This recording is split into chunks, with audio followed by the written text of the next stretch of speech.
There's so many fighters that are like that, right? Like Conor is kind of a good example of that. Conor is fantastic in the beginning of a fight. Right. But, man, he gets to them third, fourth, and fifth rounds, and he takes, like, the Nate Diaz fight, the second fight. He becomes human.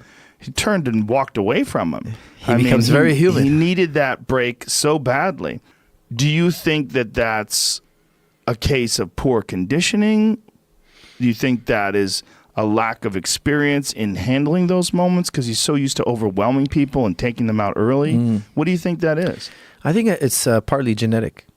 Really? Yes, because you see, I call it the touch of death. You know, he's got that left hand. It's the touch of death. Yeah. That touch of death comes at a cost. Conor came in and did what Conor does. That's why I say it. He's the best ever. There's never been anybody better at the mental warfare game than Conor McGregor. He's the absolute best of all time. Who would you say was your like toughest opponent? It was everybody was tough, you know. Like for example, like with Conor, he was tough too. You know, mental game, because sometimes like mental games more tough than physical, you know.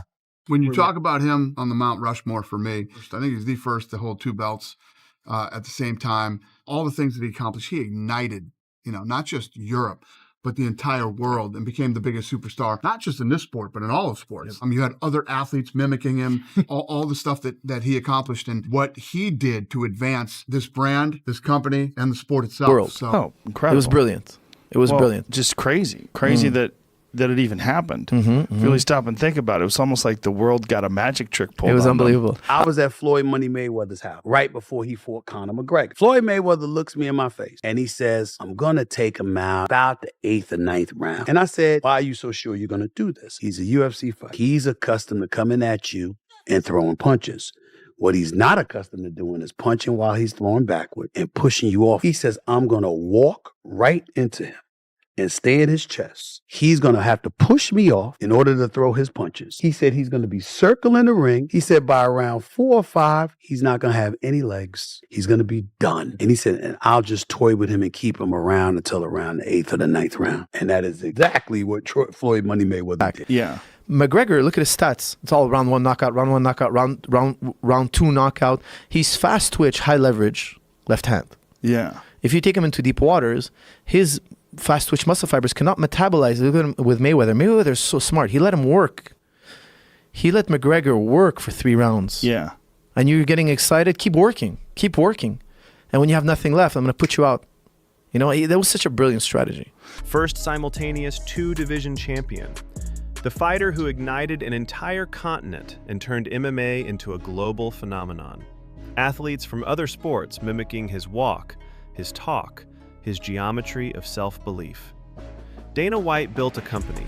McGregor transformed it into a cultural movement. The smart money on his legacy isn't just counting belts. It's measuring the gravitational pull he exerted on the entire sports world. This is the strategic layer most analysts miss. McGregor didn't just compete inside the sport. He expanded the sport's ceiling, forced it into arenas and markets it had never touched. The revelation is almost uncomfortable in its clarity. The metrics that define his greatness aren't in the record books.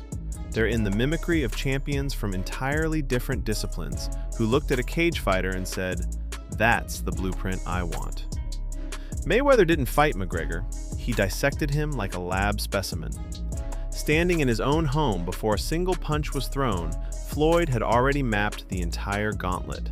Walk into his chest, neutralize the southpaw angles, force him to punch while moving backward. That's the dead zone McGregor had never trained for. Throwing power shots while retreating, burning his fast twitch arsenal against an opponent who isn't even trying to hurt him yet.